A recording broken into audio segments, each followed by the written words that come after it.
Good afternoon, everyone. Thanks for joining us today. We have a much anticipated update with Sable Resources. I think it's been quite a while since we've had Ruben present to us, so looking forward to getting an update there. Sable trades on the TSX Venture under the ticker SAE. As always, this presentation will contain forward-looking statements. If you'd like to know more about those, you can find them on the company's presentation on their website. This session will consist of a brief update and then followed by Q&A. I have some questions that were emailed in advance. For anyone participating live, if you'd like to ask a question, please post it in the comments box and we'll deal with those during the Q&A session. With that out of the way, I'd like to introduce Ruben Padilla, CEO of Sable Resources. Hi, Ruben. Thanks for joining us. Hi, Deborah. Thank you very much for the introduction, and it's nice to be back to one update on Sable. I know it has been a long time, but we had putting things together. We went to a cycle of exploration, and things take time to put together again. In this life of, we are a company of greenfield exploration company, and you know, it's nice to come back and get to the question from people. And I said, like always, my phone number is there in the website, and people want more details. I am very open to discuss any details. So let's start with this. Okay, great. Let me move this. So go back. Many people that are in this webinar knows where we operate. We operated in San Juan for a long time. Not long time, really. Since 2019, we have been 4.5 years working in the San Juan area of Argentina. From the day that very few people wanted to be in San Juan to today that many people love now San Juan, you know, things change. We were more advanced in the time by getting in San Juan early on. And then we have also, now we moved last year, we decided to start an exploration program in BC, a reconnaissance exploration program in BC. And can you guys hear this? A noise here next to me. Can you hear the noise? Or it's fine? No, okay, you're good. That's fine. Yeah, your sound's great. So what I'm going to do now is start with an update on the San Juan projects, and basically 3 projects that we know that Don Julio, that is in JB from with South 32. So let me say, there's a noise there. Let me give me a second.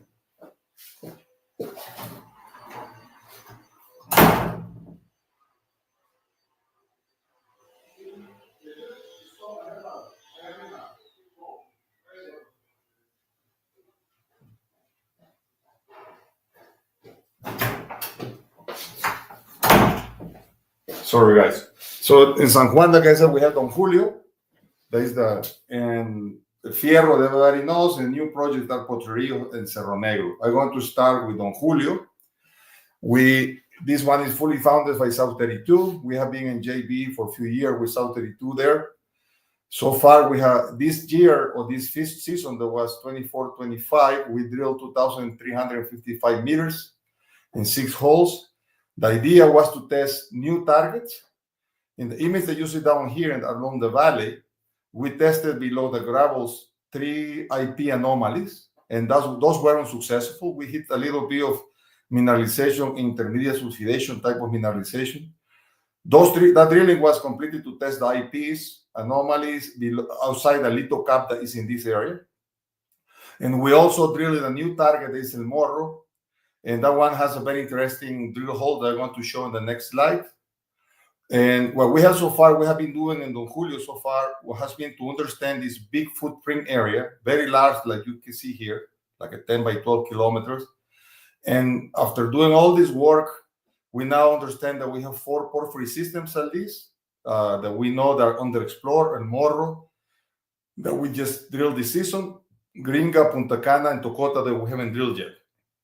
So let me show you what the drilling of this year did, and the ones that we drilled outside the little cap on IP anomalies, they were unsuccessful. But in El Morro, it's interesting. We drilled through the little cap with some gold anomalies. You can see 10 meters of, so it's this one.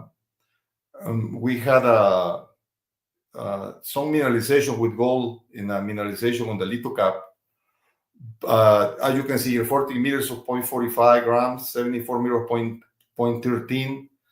But the important one was this interception of 245 meters of more than 100 ppm moly with B veins and potassic alteration.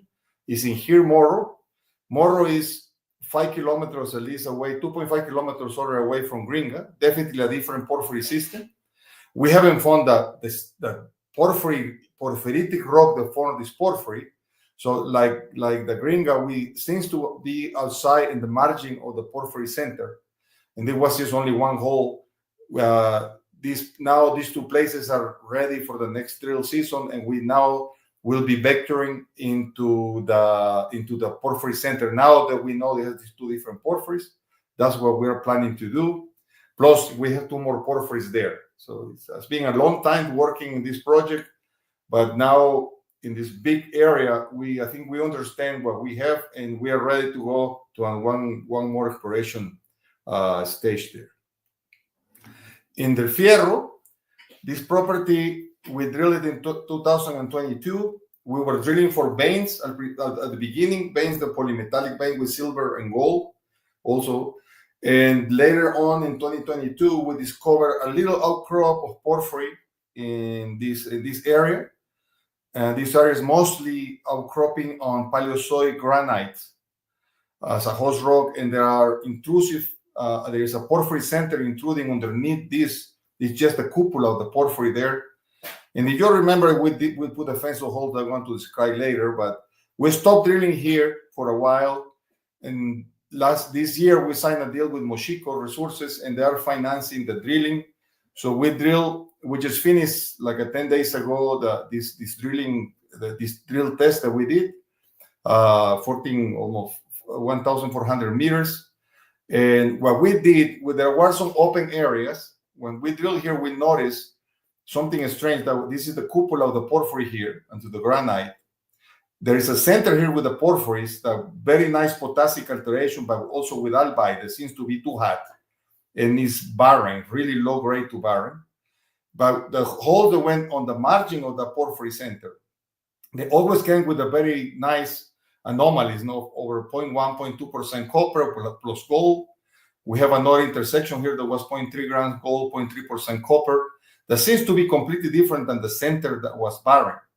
So we all had this in mind, and finally we got the financing to do more exploration on this thing. And so the drilling that we did was to test the down deep extension of this non-mineralization, and we just finished the drilling. And this is let's say the same section. You can see all those holes that are there are the same holes that are here, but the background here is the resistivity. And what we have is the center, the high temperature center that is barren or very, very low grade. And we have this zone here that were open between these red lines that we wanted to test at depth. So you can see the photos of the high temperature zone here in the middle with albite and biotite, but not much sulfides. But this area here has 0.3% copper, 0.3 grams gold, is more in the breccias with biotitic alteration. And also the mineralization in here was in some strange cavities, the solution cavities with chalcopyrite and a little bit of chalcocite and with copper and gold.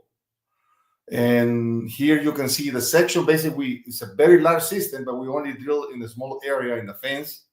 And the section that you see here is the section that you have the fence that you see here. So we went back and we did this drilling and show you a little bit of what we finished the drilling. So what we did, it is the same section again, the same drill holes.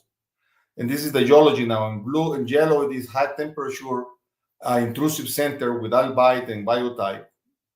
And on the margins, we had this zone, guys, mineralized. And so what we did is to drill down here.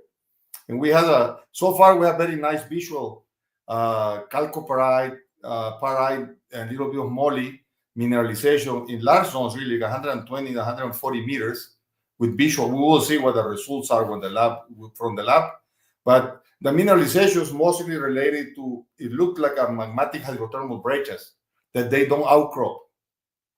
On the top of this breccia, where we find out those cavities, this kind of cavities, And below that, what we find are these breccias in here, or intrusives in the bottom that have a disseminated chalcopyrite. So it's very interesting drill hole, showing that there is mineralization post the main hard intrusive in the center, like a cylinder that is in the middle, and the mineralization is coming later. Same thing happened on the east margin. This is the drill hole that we drilled that has like a 10 meters of 0.3 and 0.3 percent copper, 0.3 gram gold. So what we did is that we drilled this hole, and we continue the hole down here. And then we found more mineralization similar to this one down here. Visual in this moment, we don't have results. And since this thing was going down very nicely continuously, what we did is that we went back to this hole and reopened this hole that we drilled 2022, and we drilled down here, same thing, very dead intrusive in the center. When we went across the contact, we start finding again this type of mineralization with breccias and disseminated chalcopyrite molybdenite. So it's Fierro is turning into a very interesting system with these drill holes, with a very atypical porphyry, with the center, the early phase that is barren, and the late phases related to hydrothermal breccias around this cylinder that are mineralized around. And we will, the results are pending, but we like to see the first time that we see so much chalcopyrite and long intersections in here. And once we have the results, then we need to decide what is the follow-up on this thing. Maybe what we need to do is to drill down deep, drill between these holes to see what is the real shape of these zones with chalcopyrite, and drill around this barren porphyry center in here.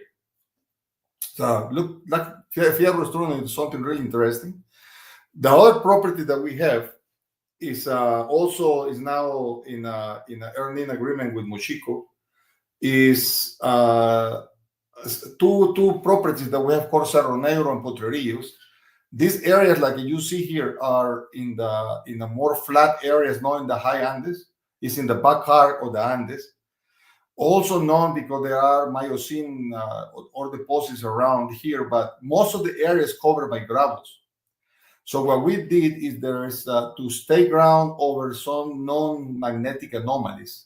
So all surveys done by the government here in San Juan, and we went back to the field down, and we did some walking around, and we found Miocene intrusive rocks in small windows below the gravels, at the right age, 8 to 10 million years.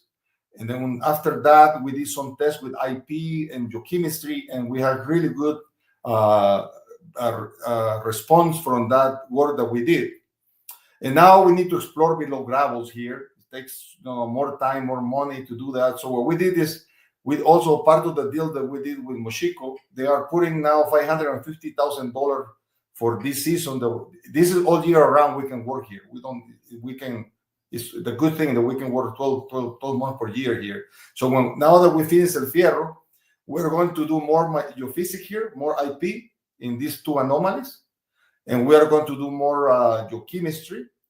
And when we have assuming that we have good results, we probably come and do shallow holes below the gravels to test what is producing those IP anomalies in the geochemical anomalies around. Hopefully, we have a nice blind porphyry systems in these areas. And this is very important because it's very innovative concept exploring San Juan.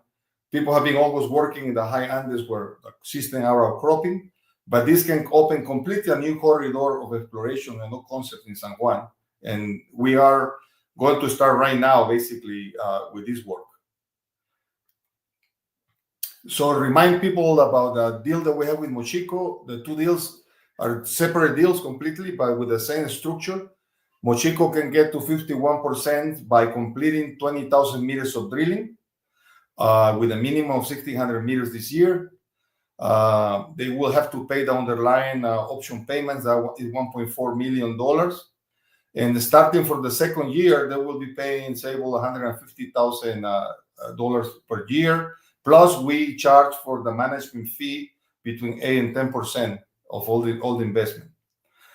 They also can get when they finish this 20,000 meters of drilling, they can get another 19% by finishing, to get to 70% by finishing a feasibility study.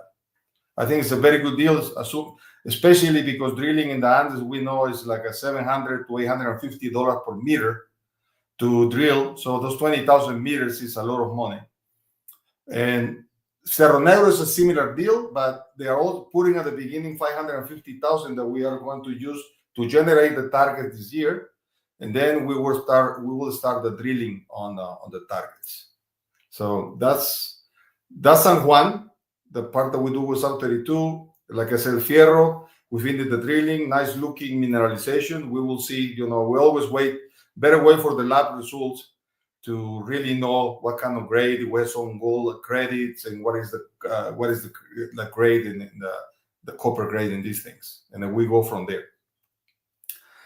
Now changing all the way to the north, like I said, we started last year a reconnaissance program in BC that I think was very successful. We optioned the property Rusty Peak. We did a lot of good work there, and we decided to drop the option. But also we stake Copper Mountain, Copper Queen, and Core Mountain, Copper Queen, and Copper Prince. I'm going to talk more about those three properties. I think the more advanced in this moment is Copper Queens. The second more advanced is Copper Prince, and the very early is Core Mountain. You can see Copper Prince is in this area, just north of New Prosperity, probably, late Cretaceous, Paleocene, Porphyry ages of the mineralization in this area, which non-large systems. And the Copper Prince is different because it's more in the area of Copper Mountain and Brenda, New Afton, Highland Valley. So it's a completely different, more Jurassic probably type of age in this area here. So let me show you a little bit what we did in these properties. Just to remind you, last year, these properties of Copper Prince were explored by Rio Tinto, by Anaconda in the 60s, a little bit by Rio Tinto. And basically after that, nobody did any work. We went back last year, and in the map here, you can see where we discovered 3 breccia pipes with copper mineralization going from 0.2% to more than 3% outcropping mineralization in these breccias here. You can see the scale here, this 5 kilometers from here to here. So it's a good size of the footprint in here. These are outcropping systems, right? Covered by a lot of colluvial, but there are outcropping systems. And also we found this place of roof here that is more like a roof pendle with the mineralization in chalcopyrite, mostly in foliated volcanics, probably related to breccias at depth. And we found this area of Charlo that was sampled at the end. But this one probably has more flavor of a porphyry type of system because the mineralization is more disseminated. It doesn't have evidence of breccias. And this is by this road that you can see there. Now the road goes across here. So really, this one in only one season, we were able to put together all these targets. And what we are doing here, this is the work plan. We are flying right now B10 in this area in the center with the 3 breccias here in the roof target. This is a very large area, more than 5 by 5 kilometers in the detailed B10. We probably can see some contrast. And we can drill now V1 because the breccias are sub-outcropping with good copper grade, and we can drill where the breccias are. But I think B10 will help us to improve the target the position of the drill holes. And this geophysical survey is going on right now. It should be finished very soon. And in the rest of the property, we're going to come back as soon as the weather allows, and we will continue doing more recon, especially in the Charro area that show probably porphyry style mineralization. And we apply here for a drill permit because we are ready to drill in the breccias. And we don't know if we have everything filed, and we are not 100% sure we can get the permit for this season, but if we get the permit, we will drill in the breccias before the end of the season. And Copper Prince is the one that is more close to Copper Mountain and Brenda. this target is also next to Zodiac. You remember Kodiak? You remember the Kodiak is right in that area here. There is a nice MAC anomaly there with some reported old copper showings, and that's the reason we went there and we staked the ground. Remember, all this ground is on 100% by Sable. So we did some reconnaissance around this MAC anomaly. We found nice porphyry-style mineralization with porphyry veinlets and copper mineralization on the soils around. So with this soil survey on top of the MAC, we got good anomalies on copper, moly, silver, arsenic, really good indicators. I think it's going very well. What we're going to do now is to extend the soils. You can see the extent that we're going to do. It's a big area. We're going to extend the soils. And we apply for the permit for IP. And we plan to do IP. The permit is coming out at the end of July or August, and finish the IP, 25 kilometers of IP. And we can do the ground, the max. It's just strange because we don't need permit to do MAC, but we need permit to do the IP. So we can do the MAC first and then finish the IP. And if we get a good magnetic anomaly here, soils, and a good IP in this part of the world, I think we have a good target to drill. Good, you can see road access everywhere. So if we get this coincidence of anomalies, geochemical and geophysical, we have an easy target to drill and test in here. So for something that started just last season, generating target, I think at least we have 2 targets of very good quality in Copper Prince and Copper Queen. And Cormont is very early on. We staked the property there. We did a little bit of reconnaissance. We found really good outcropping mineralization. You can see values there from 0.8 to 3.9% copper outcropping. And it's also a very nice neighborhood. You can see all the deposits around. We are going to go back. This is more early stage and do more reconnaissance in here and concentrate in these 3 properties in BC during the season. They're going to start soon. So that's what we have in San Juan. Like you said, I show you, we have been very active. We finance the projects to do that expensive exploration in the Andes.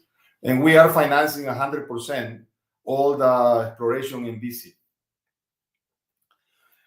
Now changing gears, we just announced that we did a deal with Osisko Gold Royalties on the existing, mostly in the existing NSRs located in properties of third-party owners, basically owned by Cassiar, by TDG Gold, and by Talisker Resources, something that came from the old days of Sable in BC. And also part of this deal, a small section, is we sold also an NSR on the 3 properties that we have in BC. So if everything goes well, we can go up to $10.8 million for this package, Canadians, from this package of NSRs. The way that this is distributed is this way. There are $3 million initial payment for the NSRs that are owned by Cassiar, by TDG, and by Talisker. You can see there the numbers. And there is also another just jumped $800,000, right? Coming 3.8 that just came to the bank for us. 3.8. The other 800,000 is for 1% that Osisko is buying right away on the 3 properties that we own in BC. 3.8. And we have the chance to get a $5 million milestone payment if TDG reports a drill holes with at least 1.2 grams gold equivalent over 100 meters, at least 100 meters with 1.2 grams equivalent at the Baker Shasta property. And how we estimated that is that in Aurora, there's the project that we all know now that is next to Shasta. The 50% of the drill holes that were reported there, they pass this background. They pass 100 meters with more than 1 to 2% gram per ton gold equivalent. So if TDG has the good luck to have at least part of the system into their property, so we will also have a good luck to get another $5 million coming into Sable. And then we will see that happen. And also the package has the chance to get another $2 million coming for another, if Cisco decide to acquire another 1% in the 3 BC properties in BC. Also, the package has the option, the right of first offer, the first refusal, the offer of a new NSR that Sable wish to sell in the future for the next 7 years. They have the right for the next 7 years. So it will finish in 7 years, or it will finish in the case that OGR reduces its ownership in Sable. So they keep only the first right of refusal in that one. But this deal doesn't include any underlying buyback NSRs on the property that we already have or property that we can buy in the future. This is important because, for example, if we have one NSR in El Fierro, we can buy for 1 million and there is success. So we can buy the NSR for 1 million, and Cisco doesn't have the first right of refusal for that. So we can buy for 1 million. If we need more money, we can sell it in a different price in the future. So it's important that the agreement has this important there. And another important thing is that the ROFR is not affecting the El Fierro, the Cerro Negro, and the Don Julio properties in San Juan, because they already have existing deals with Mochico and South 32, so they are not applied to those properties. So overall, I think we got a good deal with the NSR. We're happy to get our bank on top of the money that we have been saving, doing very well on managing our cash. At the same time that we strengthen our portfolio of projects, we have a very strong cash position to keep doing what we do, that's to look for porphyry systems and copper gold systems. So now to finish, this is the exploration plan, the strategy, the thing that we have. I already mentioned a lot in El Fierro. We will wait for the drill results. There are definitely something nice looking zones there that will deserve more follow up. So we will define the next drilling based on those pending assay results. In Cerro Negro, we will complete in the next 6 months all the geophysics and geochemistry, and for sure we will have drill targets, and we should be probably ready to drill at the end of the year, this year. So in Fierro, Cerro Negro, for sure we will be busy with more drilling.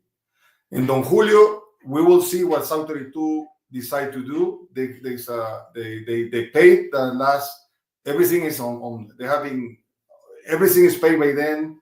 They're up to date. We are reviewing the data. We have these 4 targets that need more drilling, and we will decide what to do when we have the good discussion with South 32 on that. In British Columbia, as I mentioned, we will advance geophysics in the Copper Prince, Copper Queens, more field work, prepare for drilling. Hopefully we can get the drill permit in Copper Queens, because I really want to drill. Those breccias are drill targets ready. They have good copper on the surface. We can put the drill right on top of there and drill.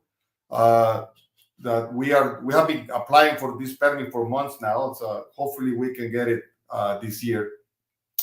In Copper Prince, we will see what the geophysics show, but I like the target a lot.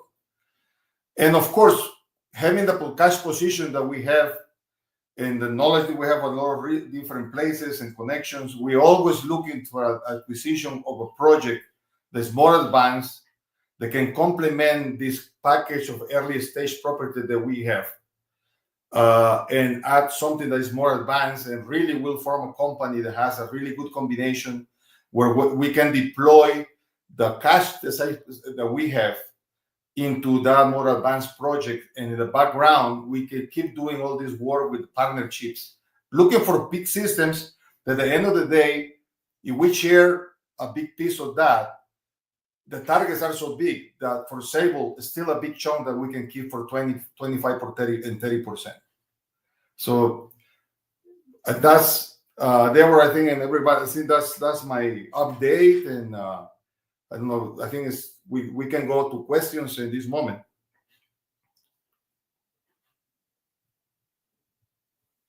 Sure, sounds good. I see a couple audience questions here. So when do you expect assays from Fierro? We send let me see what time we are on the end of the month. I would say by the end of May. End of May? Yeah. That's, because we sent those things like a couple of weeks ago, and it's moving faster now. It should be expecting that by the end of May.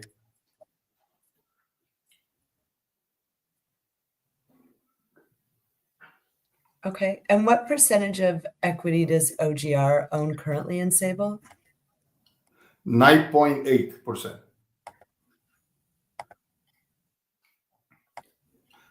Okay. And then Like, a by the couple way, questions Franklin that came Templeton, in earlier. just to complement that, they were the 8.9, and the other two big shareholders are Merck and Franklin Templeton. Okay. And then a few questions on Don Julio. How many years have you explored there, and how much money have you spent? We have been there. We got there in 2018 to do reconnaissance, and we did one season of drilling with Sable money in 2019. So we have been, let's say we stop everything at the end of 2024. That's 4 years.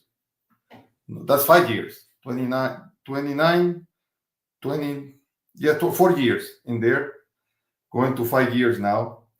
And we have spent, I got the number somewhere here. I think we spent $18.8 million in Don Julio, Canadian, no? And 17 million of that came from South 32, from the 18.8 million. That include taxes in Argentina. That include underlying option payments. And we drill so far 15,000, almost 16,000 meters of drilling in there. So that's I think that answered the question, the amount of money and the time. Okay. And then how large is the area with known mineralization, and what type of mineralization is observed? Do you believe there's potential for a significant discovery, and why? The area has stairs. We have been there staying for a long time. This is always the question: how long you want to stay there? But the reason we stay is because we believe the exploration is still unfinished. We're still generating living system opens that are very large. The footprint is so large; it's at least 10 by 10 kilometers with a big litho cap. Like I mentioned at the beginning, there are 4 porphyry centers there, only partially explored. We think that we haven't gotten into the guts of the porphyries yet. Everything, remember, is covered by this litho cap zone, and then we start seeing the porphyries at depth with the moly indicators and others in the veinlets in the potassic alteration. And so it's a large footprint, and yes, I believe that we can be having such a large footprint in this well-endowed part of the world, and all this work that we're doing has been in vectoring that we need to finish the job. And I think really that we need another 10,000 meters of drilling to take the final decision in this big system. It's a good example how a big system like this takes so long. No? It's like $18 million, another 10,000 meters of drilling. It will take another $8 million. So at the end of the day, we probably need 5 to 6 years and $25 million to finish exploring a district scale multi-targets porphyry environment. And this is not unusual. In Philo and those places, they were there for like a 10 years before they hit the mineralization. This is you need deep pockets and a lot of be patient and practical, objective, but also very scientific in a good mix, and to be successful in this environment. Yes, it's still a good project. We need to finish the job. Okay, and then what kind of process do you think forms the mineralized cavities observed at Pyros? In Fierro, Pyros is the porphyry that is at Fierro that we are drilling. And the photo that I showed, there are some cavities have green sericite and chloride. And I think there's different, the mineralization that we see at depth in this moment is more related to hydrothermal breccias. So they're cracked, the rock is cracked, and the fluid going in the fractures and form this matrix with chloride and sericite. And sometimes look like cavities, but really what they are the contact between fragments. They didn't move too much, and the fluid got into the fragments. So I think it's mostly probably is more due to early crackling of the rock by the breccia, and then the fluid go through there, and probably they leach a little bit of the rock and deposit that mineralization in there. But I think it's related to the breccia process. We're mapping that, by the way. We are remapping the core right now, waiting for the results. We are getting Dick Seeley to coming at the end of May with us, and we're going to be logging the core and doing a good analysis of with the results and the logging that we are doing. Okay, and what would be the next step at Alfiero if the pending assay reports significant intercepts? And what is the size, the footprint of the Piros porphyry system? Look, that's the size of the porphyry system that we have seen. Well, fortunately, but it is like we see porphyry veinlets in the host rock that is the Paleozoic on the cupola, the Paleozoic granite, for like a 3 kilometers or 1.5 kilometers, 3 kilometers north-south, 1.5 kilometers east-west. We only basically drill in one section in the middle of the system to test, just to test the system, but really we didn't know much with those veins on the surface are barren. And so it was disappointing the first drilling because we drilled a beautiful porphyry with a magnetic anomaly, although geophysically it was barren. We got this indication of mineralization on the margins when we stopped all the drilling. Now when we see mineralization on the margins, I hope that we have some decent grade. What we need to do now then is to go around the intrusive instead of being drilling in the porphyry itself, what we normally do. What we need to do is go in the margin of that high temperature center and then now follow the extent of that brecciation and chalcopyrite on the margin. So the next step, most likely the mineralization has significant results, is to go along a strike, not too far, just to keep going to see the mineralization, the geometry, and for how long we can follow that thing, and probably put some deeper holes to see that thing goes into a bigger breccia pipe. We will see. We will see let's wait for the results, and then we can make our mind. Okay. And then how much exploration has been done by other companies in areas largely covered by gravel in the search for blind mineralization systems in the province of San Juan? That area, as I mentioned, is in the back arc of the basin of the Andes. It's covered by gravel. Hasn't been the focus of exploration for basically anybody. There are some systems that are outcropping that has been explored and mined. There's a place called Hualilan, just to the south of Cerro Negro.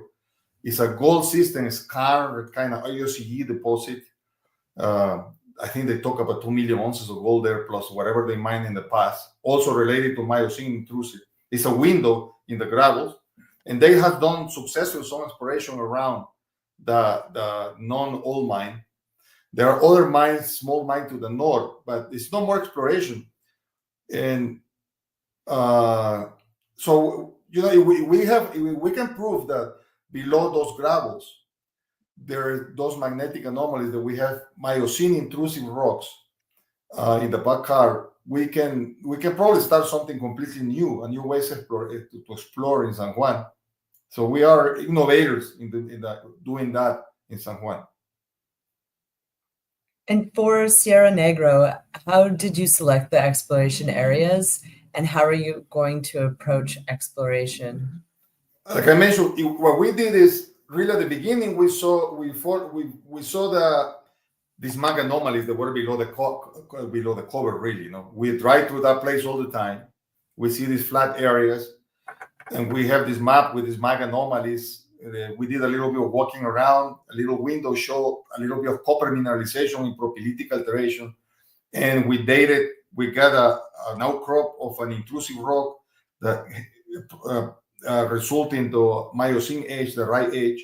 So we're starting to think about what is the lineament. There are these lineaments, these structural zones that go north-south parallel to the Andes, and also that those cross-Andean big, very important structures that intercept where those magma anomalies are. And when we see those things together, I say, well, that's a good place to start to do some exploration. And what we are going to do is to go back to the field there over those magma anomalies and do more IP. So if we find good IP response on the margins or on the top of the magma anomaly, and also associated to the geochemical anomaly, we know the gravels are not too deep. They were talking about a few meters. Those gravels are no basing and range. They're really thin. So we can go and do some testing and do geochemistry below the gravels. There are some discoveries that has happened in Chile that Spence, for example, they owned by BHP. It was done exploring with a similar concept. And they, of course, that kind of Spence happened in Chile later on when everybody was exploring the outcropping systems. So that's the way that we're planning to do that.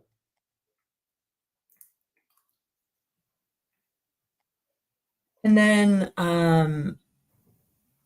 are the breccias at Copper Prince related to a porphyry system? What are the sizes and grades expected for that type of breccia?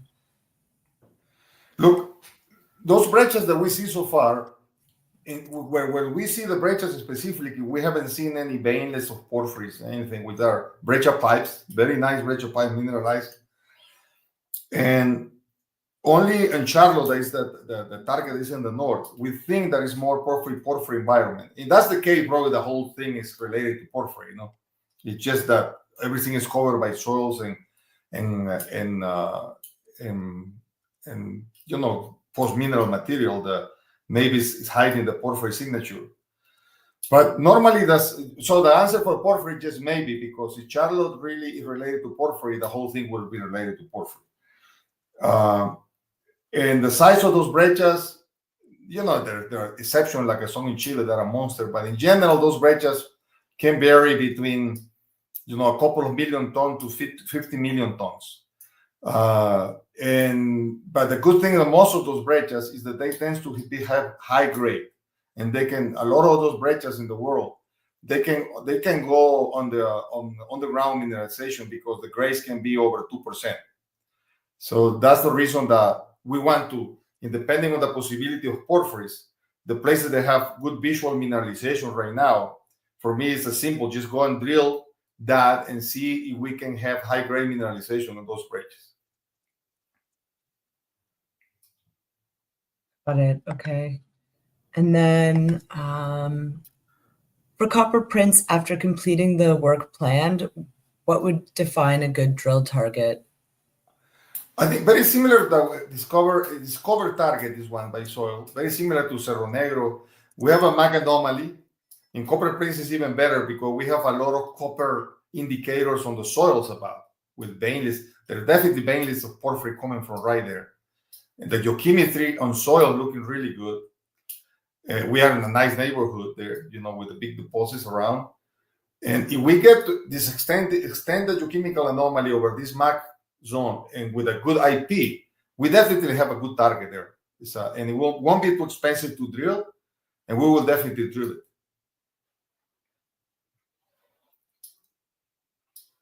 And then for the NSR milestones at Shasta, what are the chances of success? I don't really know about that. I tell you I can give you my guess like everybody does for Aurora. The map that people show there in the TDG presentation show that the Aurora has a east-west orientation, and the last drilling was very close to the border with the Shasta property. I don't know how close because the scales there are very difficult to read, but it seems to be very close, a few hundred meters from the border line. And the system seems to be oriented east-west in those figures. I don't know. I haven't been in the place. And if that's the case, I would say that I hope more than anything else that a piece of the porphyry system extend into the properties of Shasta. But that's the reason it's difficult to put a probability in that, no, because specific about the Aurora, the system can end before they hit the property, and then that's the end of the story. But it can go a little bit into the property, and that's a big win for us. And also, TDG reports other porphyry style mineralization more toward the west of the place, with mag anomalies, good moly, and maybe those ones are related to porphyries there. But those ones need to be tested, though, to see if the porphyries are there first. Seems to be there because the kind of anomaly they have good geochemical footprint. But the next question is if that porphyry in that side has the kind of grade that Aurora has. So I would say there is no way that we can put I think it's possible, but I cannot put a 10%, 20% on that probability. Okay. And I've got a few questions on the royalties. So the first is, why did Sable decide to sell the royalties at this time? We have been trying to sell the royalties since September last year. We started seriously considering that was time for us to start getting looking for options to sell the royalties. No, we decided to sell it right now. Like everybody knows, to sell a royalty, if we signed last week, the deal didn't start the last week. No, normally the contracts are like this thick, and you go like 3 months or 4 months over the process. So the process didn't start right now. We started like in September last year, and I started asking companies that are royalty companies, people in royalties, and the answer that I got, it was very difficult to evaluate those things. In this moment was no a discovery hole in Aurora, and people tell me about the anomalies. Remember, in Talisker resources, what is Berelo is not included in that. No, it's only the exploration ground that they have along the epithermal trend there in central BC. It's an early stage. They finished some stream sediments and so they have some drill targets. Very early stage type of things. In the case of Kesher gold, they have some gold. They like 1.3 million ounces, 1.4 grams. But that thing has been there for I don't know how many years, but many years with no mine. And so the answer that I always got from NSR possible buyers was, why should I buy this now? It hasn't been in production for so long. So what kind of value can we put to that? And the case of TDG before the discovery was very similar. There is more resource, but one is going to be a mine. Mm-hmm. Then there was more interest when the discovery of Aurora. That was, I think, in January. And we were already talking, by the way, at that time with OR, because it was a really serious, interesting company in buying the NSRs. I tried different options, and there was never a serious offer on the table. Then that happened, the Aurora thing happened, and then we had a good friendly conversation. Say, hey guys, now that this discovery happened, we need to add a milestone into this deal. So people ask today, so what is the possibilities of discovery? And then they say, well, it's very difficult to measure, but we can add something where Sable has the option to get an additional payment if there is success. So how big can be the success? It can be just a little extension of the Aurora that is not too big into the property that gives us the 5 million, or they can get lucky and get a big new porphyry and get a big NSR into a big new system. So this process went long. Like I say, the process with OR started almost before the discovery, and then we finished 3-4 months later.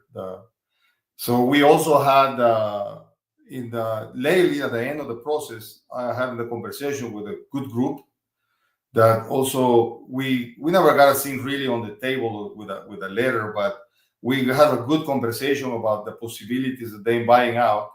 But my position was, if I want to get another 10% or 15% and start a new deal completely on this, and also with a different kind of deal with shares of the company and some cash for the future, I prefer to take the money that is on the table right now. And if the deal was going to be twice, 100% more, I would have considered that. But when we put up everything on the table, I consider that we did enough work, whatever you can do really by selling in these high risk kind of NSR kind of things. And I think we got a good deal with NSR was a deal in my point of view.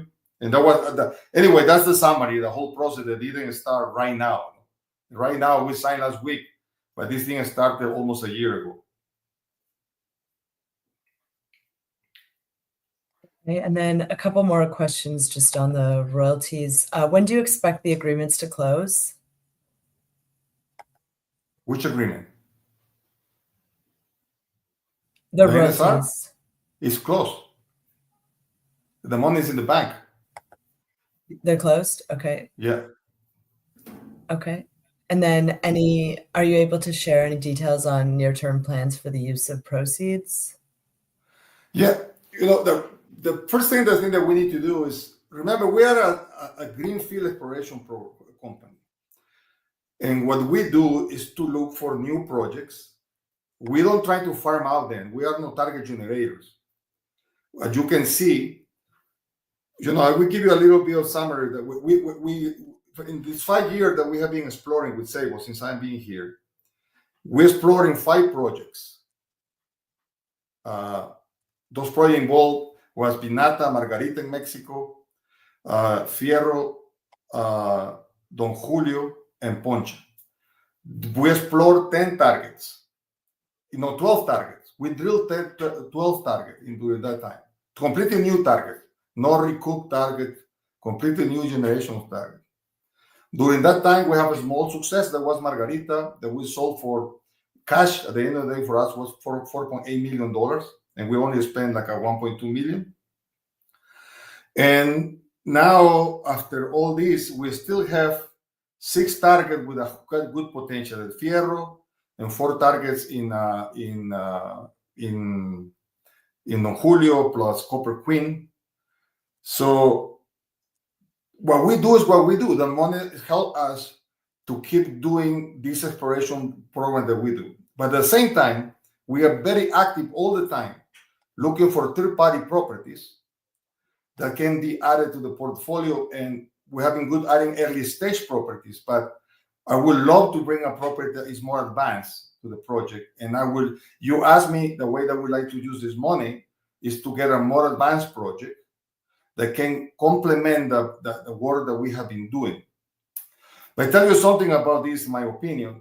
People complain that there's no money there to explore. But I think there's no good projects there. I think there's more money than good projects.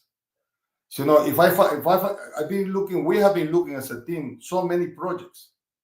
But we can get something, got good news for the next 12 months, but I can see as a geologist from the beginning, in 12 months, we run out of news and we run out of money. So the way that I want to use this is to keep responsible in target generation. If I find a project like we did at Fierro at the beginning or Don Julio, we drill first, but the project are complicated and expensive. And that's the reason that we look for partners. It was not our preferred thing to do to bring a partner. Our preferred thing is to test the targets ourselves until things get complicated. But remember, we look for big things. I know this. I'm selling 60-70% of the project because we need this $28 million to do this exploration. I don't dilute through shares. I dilute through giving a piece of the project. And at the same time, we can keep our cash. By the way, we make money doing the management of these things. So we will keep doing that, generating target. If I like something, we will drill ourselves until we kill it or go to a complicated stage and we can look for a partner. And we look for a new project and hope one of these days we find the right project and we do it.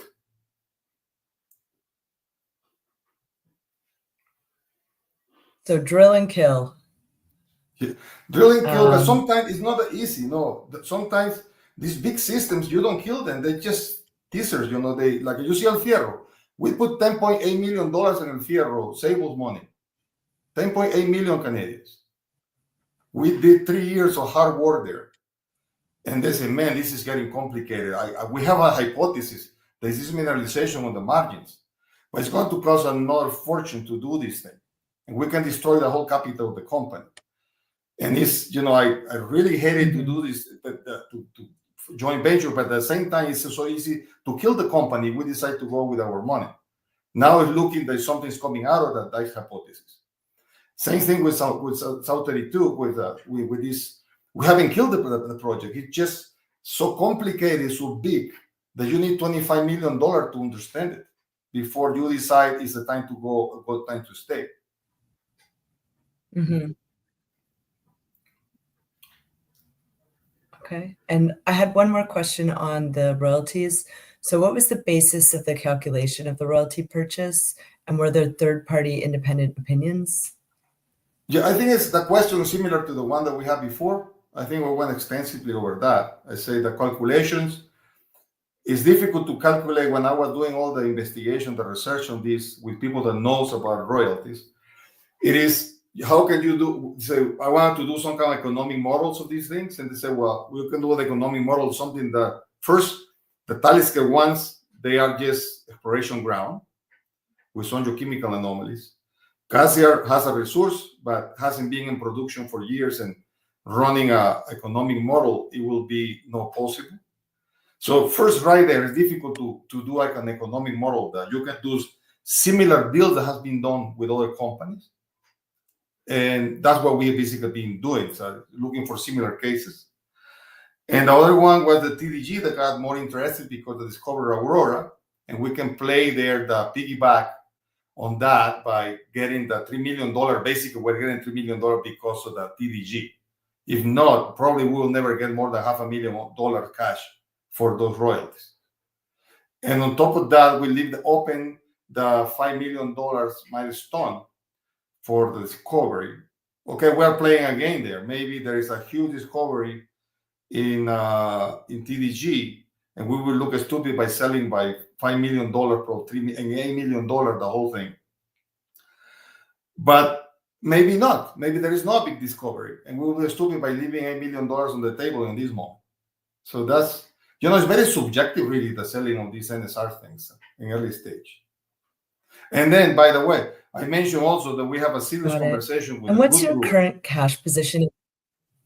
My current, in this moment, is around, I would say, very close to 13 million. So some accrual that we need to bring in, plus minus will be like a 13 million. And that's including the recent royalty. Yeah, plus including the process, and hopefully, if there is success, we get a $5 more million from the milestone. And on top of that, remember, we have the investment from South 32 that comes every year, and then from Mochico. That is it's a very good, strong balance for us to do. At the end of the day, the way add value is to have money and good ideas, a hypothesis to test them. And we have the two things. We have good hypothesis, we have money, and good capacity to do the work. Mm-hmm. One final question from me, Ruben. Can you provide us with some upcoming catalysts and news flow? What can investors expect to see from you? The first one would be Fierro turn out to be nice intersections, and we can show the upside potential. That will be a quick win. But let's wait for the lab. Never. Those things are crazy. So the lab, I haven't logged the core, and I prefer to see. But the first one is that one. The second one, in the short term, will be if we can get the permit for Copper Queen, then we can drill it this field season. So because it has very nice copper mineralization outcropping, and that will be on another quick win. And then in the different scales, the next one will be for me to get a positive response from South 32 and come with a real drilling campaign to do, for me, the decisive drilling campaign at Don Julio. There is another 8,000 meters of drilling to go to those places that we know now in that case, Deborah is kill or find or discover in the next step. That will be in the next level. We are talking all about this year. And the next one will be that the Cerro Negro in Argentina might, under the cover anomalies, show very good IP soils. And same thing happening in BC with Copper Prince.